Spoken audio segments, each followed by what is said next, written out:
If I could build a chronograph collection from scratch, just 7 watches across the entire industry, this is exactly where I would land. Now, they're not the most expensive pieces. They're not even necessarily the most hyped, not the most historically important in every case. But these 7 chronographs, to me, represent what makes this complication so compelling across multiple different philosophies of watchmaking from a few different brands. So together, you start to see how differently brands approach the same type of complication. Same function, completely different execution. So today we're going to go through these 7 chronographs in a very intentional order. Really, price point is kind of how I laid this out, starting with Tudor and ending all the way with Gronefeld, which continues to be one of my absolute favorite independents. So welcome back to the Satisfied Watch Collector. My name is James, and I am all about knowing and loving your watches. As we go through these 7 watches, I want to focus on 3 things. We'll look at the technical substance of them, what's actually inside. We'll talk about the design execution, how it actually communicates the purpose of the watch, and then kind of the collector context of it, which is why is this watch important? Why does it matter? If you like this type of content, please do like the video, subscribe to the channel. I do post every week around these types of topics. So hope you'll join us for the long game here. As we get started here, we're going to do our normal wrist check. Today I'm wearing my Grand Seiko SLGA 017 Japan limited edition with the Skyflake dial on bracelet with the Evolution 9 case design. Just continues to be one of my favorite watches and a great dress and casual piece. So that's what I've got on today. So let's start with what I think is one of the strongest modern entry points into serious chronographs, if that's kind of what you're looking for. And that is the Tudor Black Bay Chrono 79360N. I think the Tudor Black Bay Chronograph is in many ways probably one of the most strategically important watches that Tudor has made. And from a technical standpoint here, you're getting a 41 millimeter case at about 14.5 millimeters thick with the MT5813 movement inside. And I do like the white dial version of this. They have a few different ones. They have like the pink and blue dial ones, which have become very, very popular. But I think the white dial is a great starting point, and it's just a very clean look, and I kind of like that. So talking about the movement, this is kind of where things get interesting because the movement is based on a collaboration with Breitling, specifically their B01 architecture, which we're going to talk about, but it's modified by Tudor. So it's COSC certified and built to be extremely robust when it comes to movements. So what you end up with in this movement is you get a column wheel chronograph. There's a vertical clutch, which means that you can run the chronograph all the time and you're not going to impact or cause any wear and tear to the movement, which is awesome. You get a 70-hour power reserve, and that combination at the price point, which when I looked was around like $5,000. If you get pre-owned, obviously if you buy new, they're a little more expensive, but that's a really compelling watch for the price. So I do think it's important to start with something that's a great value play. I always like to talk about that, so that's why this is kind of at the top of the list here. The real appeal, I think, is the value, but it's not just the technical pieces of it as well, it's the positioning. You know, I think Tudor is stepping into a space here that used to be dominated entirely by Rolex, which we will also talk about, and doing it in a way that feels distinct and not just derivative. And I think that's what they're doing a really good job of with Tudor. Now, the Panda dial configuration, leans heavily into vintage racing aesthetics here. It's paired with kind of a modern case. You've got strong lume on the watch, and you have the everyday durability. It's not a delicate chronograph by any means. It's meant to be worn. It's meant to be worn hard. It's meant to be worn often. And I think that's the key to understanding what Tudor is really going after with this type of a watch. This is a great definition of a daily wear chronograph that doesn't ask you to compromise on movement quality. Again, having the vertical clutch in there, if you like having action on your watch all the time, that gives you a way to be able to do that, and I think that's really cool. So from a collector standpoint, I think it also represents Tudor's continued evolution away from being seen as just like a more affordable Rolex into something with its own identity, and Tudor has done a fantastic job of that over the last couple of years. That's why I think we wanted to start with Tudor, and I think that's a great segue into the next watch that we're going to talk about, which is the Breitling B01 Navitimer Chronograph 43. There's a lot of different variations of this. I really do like the one with the ice blue dial here. I think from a design perspective and a color perspective, that's probably my favorite that I've seen. And I think if the Tudor is about modern versatility, the Navitimer is like a really good contrast to that and has this legacy around the Navitimer because it still is one of the most recognizable chronographs ever made. And that is largely because of this slide rule bezel that it has. So long story short, the Navitimer was originally designed for pilots back in the 1950s, and it wasn't just meant to be a timing instrument. It was also an analog flight computer. So you could calculate a couple of different things with it, which is just such a neat way to put different things into a watch. You could calculate your fuel consumption was one thing. You could calculate the ground speed, and you could calculate your rate of climbing as well, all with a wristwatch. So I think that's pretty awesome.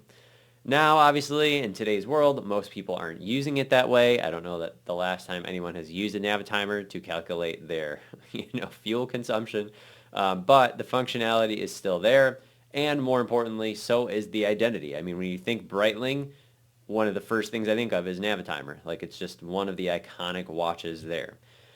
Now, in terms of the specs on this, at 43 millimeters, this is a larger watch, but it wears more compact than you might expect just due to the dial structure. So that's a little on the outside of it. It will wear a little bit larger, so you just got to keep that in mind if you have smaller wrists. As far as the inside of it, you do get, going back to that Breitling B01 movement that we talked about with Tudor, but here it's all in-house and doesn't have the other modifications that Tudor made to it. So you still do have a column wheel and a vertical clutch. So again, if you're like me where you like to have that motion on the dial, you can run the seconds hand at no expense to the movement. Has about a 70-hour power reserve. This is one of the more modern, proven chronograph calibers. And what really defines the Navitimer is the dial density on the watch. There's a whole lot going on. Again, you have the scales, you have the subdials, you have the bezel markings that you can use, and even despite all of that, it does still remain fairly legible here. And I think that's really important. That's not always an easy balance to achieve. I think many brands have a tendency to go one or the other here, where they either go super simple and clean. I think something like Moser, right, where they don't even have the logo on the dial anymore, or they just have so much going on the dial that you're like, what the heck is going on this thing? So balancing the two and finding a good way to mesh them, I think is not always easy to achieve. The chronograph here, as far as price point for the Breitling, I found this anywhere in the realm of like $6,500 if you're going pre-owned to $7K. Obviously, if you're buying new, it's going to be a little more expensive. So just depends on what your budget is, if you care about pre-owned or not. All those kind of things factor in. So from a collector standpoint, the Navitimer is less about versatility, I would say, and a little bit more about that brand identity, that model heritage that you get with Breitling, with Navitimer, and you're kind of buying into a lineage, so to speak, that has remained very consistent for decades at this point, which is pretty great. And in a collection like this, it does serve as kind of your purest aviation chronograph type of vibe. So again, if you have a passion for, flight or aviation or any of those things, the Navitimer would be a really great option, and you get a lot with it. That is, again, very different than what we looked at with Tudor. Now, let's talk about our third chronograph of the day. Now we're going to stop and talk about the Tag Heuer Carrera chronograph. And this is another one that there is a lot of heritage here in the racing space. But the one that I was most interested in that I saw, I did like the blue. I always love blue. You all know that about me. But there was also a green dial one that was really interesting. Kind of has the same vibe for me as the Glashütte Original Panomatic Lunar that has the green dial on it. So I really thought this one was a cool look. Now, the Carrera, in many ways, is kind of the opposite of the Navitimer. So whereas the Navitimer is all about this complexity of having multiple functions on the dial and just packing in as much as possible, the Carrera takes the complete opposite approach. So this is a great example of, even though it's a chronograph and there are obviously subdials on the dial here, you're going more in the other direction of what I was mentioning before, of like these folks at Tag tend to go more on the simplicity side of things and clarity. And I think that, again, that is a design aesthetic. You may like it or you may prefer the Navitimer, but there's definitely a clear identity here. Now, the Carrera chronograph was originally designed by Jack Heuer and named after the Carrera Panamericana race. And the goal was simple here, to create the most legible chronograph that was possible for drivers who were under pressure, because driving on a racetrack at high speeds, obviously, not always a great time to look at your watch. But that philosophy still kind of defines the watch as it stands today. And the modern Carrera chronographs are a great example of that. So they come, as far as sizing goes, they're going to come in around 39 to 42 millimeters, powered by the Heuer H2, powered by the Heuer 02, or TH20-00 movement. So here again, you have a couple of things that I really appreciate in a chronograph. Column wheel, vertical clutch, higher power reserve here, typically looking at about 80 hours. So technically speaking, it's right in there with the best in this category. So there's no diminution of value here with the Tag. But what makes the Carrera stand out is the restraint. Very clean dial layouts, minimal text, strong contrast to the dial. Everything is designed to be read instantly. They also have a black dial version of this watch that has red racing accents on it, which I think is a really sleek look, especially to create that visual contrast. So designed to be read instantly, and in a world where many watches are trying to do more and trying to be a little bit more complicated or more stuffed with things, the Carrera, I think, succeeds by doing less, and that's pretty awesome. Now, as far as the price point on this, I found these around $8,000 or so. Again, so you're kind of just elevating a little bit from that original Tudor price point that we talked about, but still getting a very functional chronograph. And I think from a collector perspective, this is like your purest motorsports chronograph. So Navitimer, obviously more around aviation. When we get to the Tag, we're looking more at motorsports. Then the Tag would probably be your place to go on this. It's not trying to be luxurious in the traditional sense of watchmaking or chronographs. It's very much trying to be functional and elegant at the same time. And again, that balance is harder to achieve than it looks, but I think the Tag does this well. You can find this watch on a bracelet. You can find it on a strap. So lots of versatility here and options, as well as the dial colors like I mentioned. Now let's move on. Next we're going to talk about a brand that is near and dear to me, which is Dan Royter, and we're going to talk about the DR-02. Now as we get into the Dan Royter watches, this is very different than the others that we've talked about so far, because here you're talking about independent watchmaking that is very personable, very personal, and all very manual labor. A lot of the other watches that we've talked about so far obviously are at like very higher production points, Tudor, Breitling, even Tag. These folks have been around a long time. They also make a lot of watches. Dan Royter is very much not that. This is very individual. He makes bespoke timepieces. If you've never heard of Dan, he's a watchmaker out of New York in the U.S., but uses all Swiss-made movements, parts, all those things. And, I first ran into Dan through Tim Masso and a group watch that they did. And so the Tim Masso group watch for Dan Royter's piece is a blue dial. Of course, y'all know I love blue. Beautiful blue lacquer. And chronograph, it's an ETA 7750 on the movement, 42 millimeter case. It's about 14 millimeters thick, and it wears really well. It's also very durable and versatile. And this is where, again, Dan is a shift away from large-scale production, more into the independent side of things.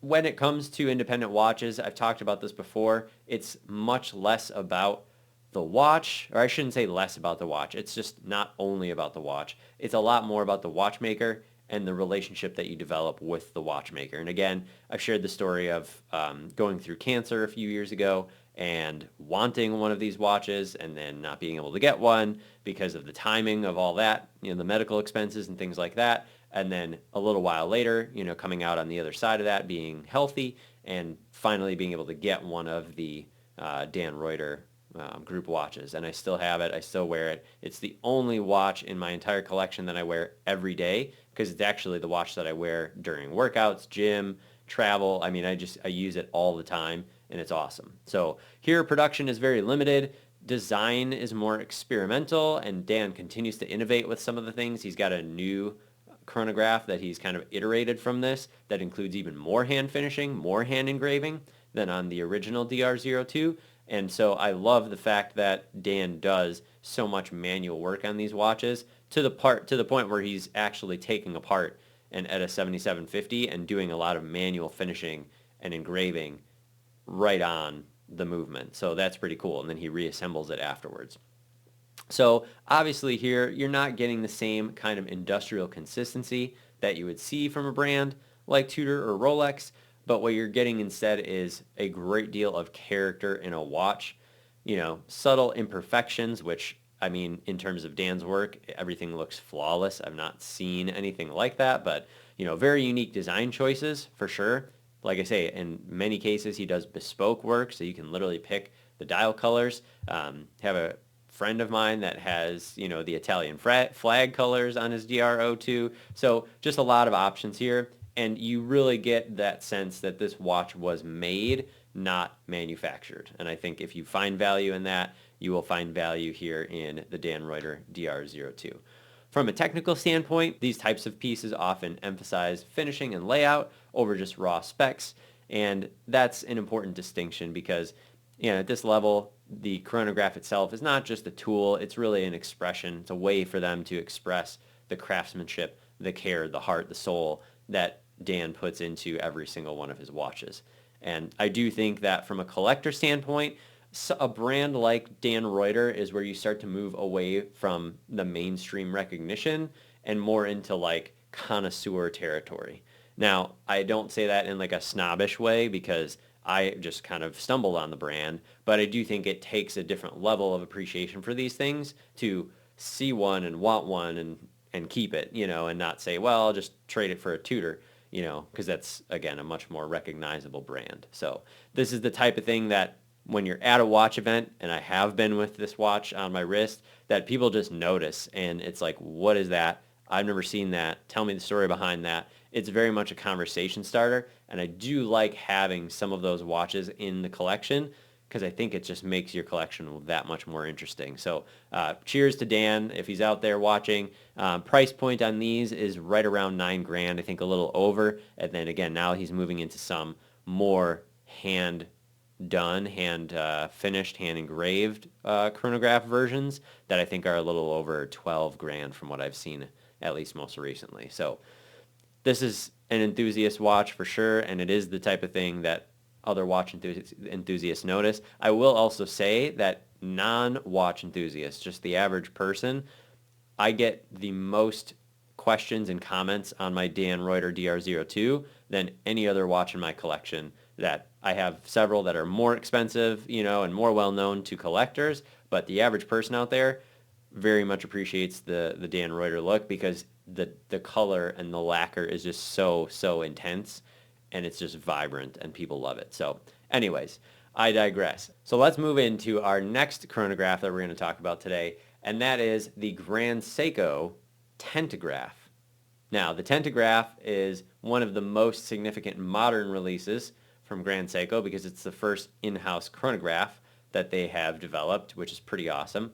Now, I do think there are several versions of this at this point, some different dial variants. I still prefer the original SLGC001 because it does have that really deep blue Mount Iwate dial that they've featured on a couple other watches. I think there's like the SLGH019 has this dial. There's the SLBJ235, I want to say. I can't remember if that's the reference, but it's a GMT watch that has basically the same dial.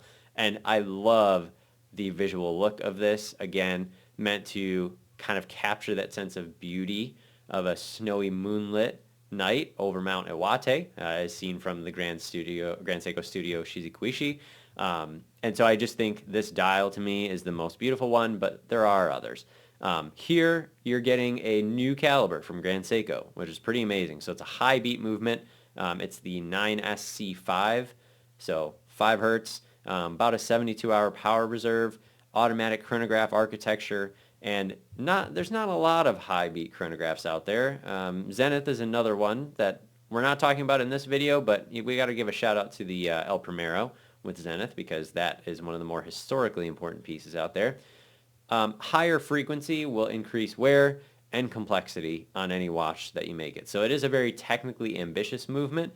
This one also is a little bit larger than some other Grand Seikos. It does have a case diameter of about 43, just over 43 millimeters, and it is a fairly big, like chunky lug to lug. It's almost 52 millimeters here. So you got to think about when you're looking at a chronograph watch, there is more complication in there, and so getting it into a case form that is wearable for everybody is not always the easiest thing to do. This one I will probably never own because of the fact that it is a fairly large watch. You've got to have the wrist for this if you are looking for it. Now, Grand Seiko, you know my affinity for Grand Seiko. The technical side of this movement is only part of the story. They've obviously had others with spring drive and things like that. In addition to that, of course, with Grand Seiko, you're getting the exceptional case finishing that Grand Seiko does so well. So you're getting that Zaratsu polishing, and they have these just lovely contrasting parts on their cases where you have brushed finishing, and then right next to it on another bevel on the case will be Zaratsu polished, where it's mirror polished. And if you look at it, you'll literally see yourself in it because that's how perfect and flawless the polishing is on these watches. So always, always, always fantastic polishing. One of the best values in the industry. I always say that about Grand Seiko. This piece is a little more expensive though. You'll pay probably at least 11 grand, somewhere in that ballpark, maybe 12 for a pre-owned version of this. New, they're about 14, so just keep that in mind. We already talked about the dial, highly textured. I love Grand Seiko dials. I already said I'm wearing my Grand Seiko on the wrist today, and that very distinctive Japanese design language that you do get with Grand Seiko. And the thing I appreciate about Grand Seiko is they are not trying to emulate Swiss chronographs here. Like that is not their focus. They are trying to be original. They're trying to come out with their own interesting design language and their own take on what chronograph means, and that's what they did with the Tentagraph. So even the name of the watch here is symbolic and original because 10, so the first 3 letters, is basically saying it's a high beat movement, 10 beats per second. The T in tent is a 3-day power reserve. A is the automatic winding, and then graph for chronograph. So even the way that they named this watch is just one of those Grand Seiko things, is they just use the letters in it to come up with the name, and I thought that was really cool. Now, from a collector standpoint here, the Tentagraph represents a milestone for Grand Seiko, their first in-house chronograph, and it's them proving that they can compete directly in the mechanical chronograph space on their own terms, and they don't have to copy anybody. They can be original with it. Let's move on to our next chronograph that we're going to talk about. And at some point, any discussion of chronographs has to lead to the Daytona. So we've got to talk about Rolex.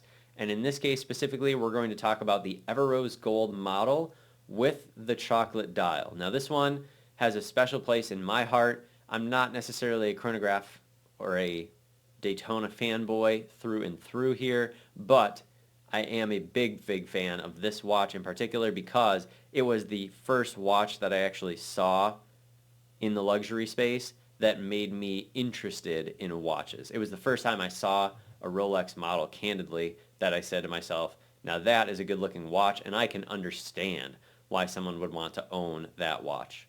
So that was back in the day of the Arabic numerals, chocolate dial Daytona. Now, of course, they've updated the dial design where they have the loomed, hour markers all around, and they have the dark subdials as well. So they've made some updates to it, but it is still one of my favorite specs of Daytona, and that's what we're talking about in this 7 brand kind of catalog here. So Rolex 4130 is the caliber that you get here. They've also added a 4131 update to it. So column wheel, vertical clutch movement. So again, if you like seeing the action on the dial, you can keep the seconds running and it will not harm the watch. You get around 72 hours of power reserve, which is pretty much the Rolex standard for most of their models at this point.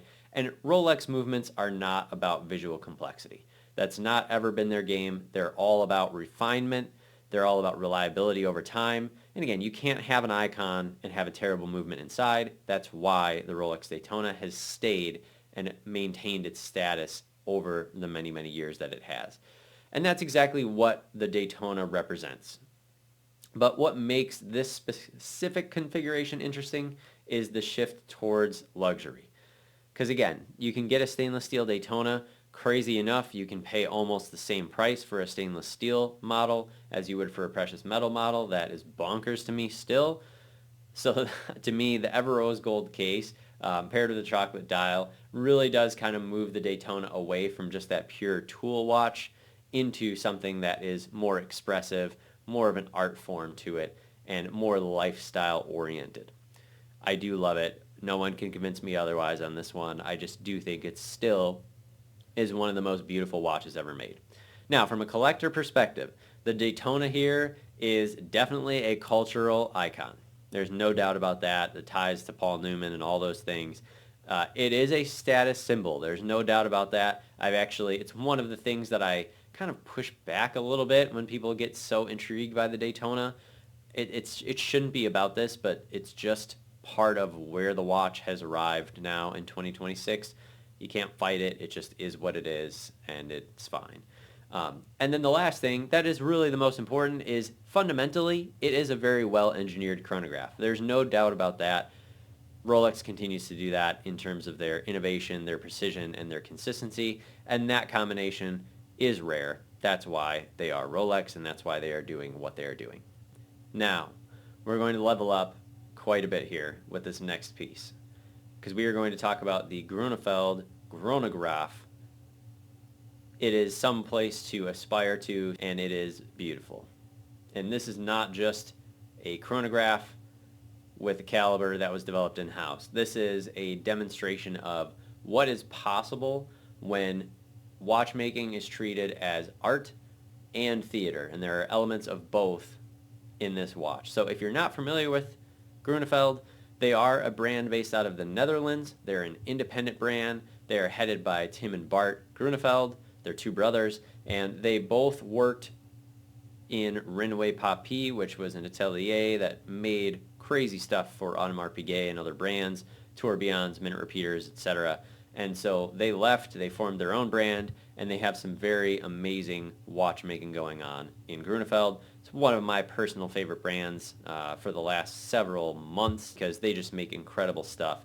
So let's talk about the Grönograph itself. So this is a hand-finished, manually wound chronograph produced in extremely limited numbers. So they did 2 runs of this watch. They did a steel version in 188 pieces, and then they did a tantalum version in 25 pieces. So when you look at these watches, find their Instagram. That would be my best suggestion because you can really see, they put videos up there all the time.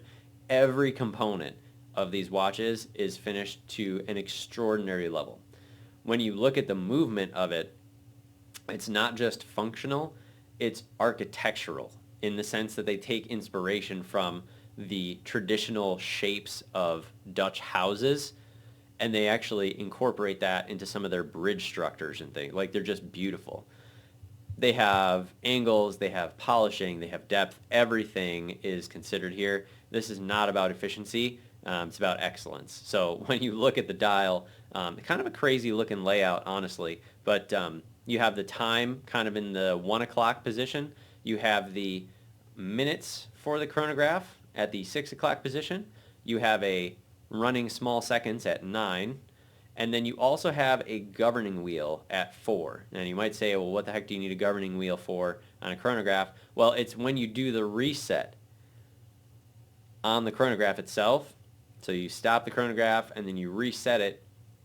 The way that the seconds hand actually moves back to 0 or to 60 or 12, whatever you want to say, is absolutely theater, and that is powered from the governing wheel on the watch. So it's just phenomenal. It's not something that you're probably going to get the chance to own unless you've got a huge budget and are either willing to wait a long time, which I think right now their wait list is even closed, or buy one pre-owned, which is much more likely. But that's just the thing with Grönefeld is they have a constant wait list. They are fantastic watchmakers.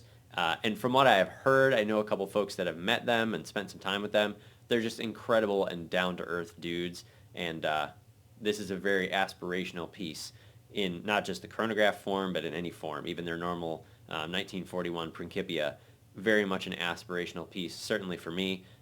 They've made some beautiful stuff over the years, so at some point I would love to be able to own a Grönefeld piece, particularly the Chronograph. So again, from a collector standpoint here, this is pretty much the highest level of independent horology in the lineup that we've talked about today.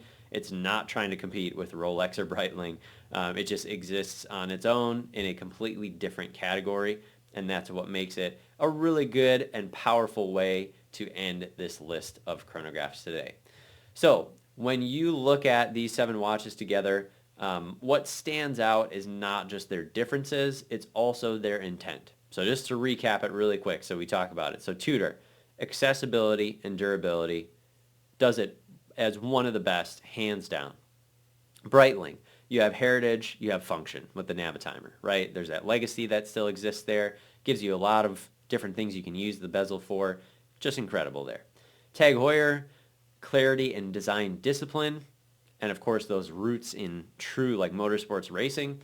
Dan Royter, really just individuality. It's customization, it's bespoke, it's unique, and you get to have a relationship with the brand being Dan himself. Grand Seiko, technical ambition, and also pretty awesome design. I love their design, especially that dial. Rolex, you get to, again, that refinement, that cultural weight, that kind of icon status that the Daytona has, in fact, accomplished. And Grönefeld, just pure craftsmanship all around, from the movement to the inspiration, to the architecture, to the finishing. Same complication, 7 completely different philosophies in these watches, and that's what makes chronographs so compelling. So I'm curious now, having gone through this list of 7, if you had to choose just one of these, which direction would you go? Would you prioritize more daily wear here? Would you prioritize more technical innovation, or just finishing at the highest level possible? Obviously, a lot of that is going to be based on probably your budget constraints, but let me know in the comments. I'd be curious to know.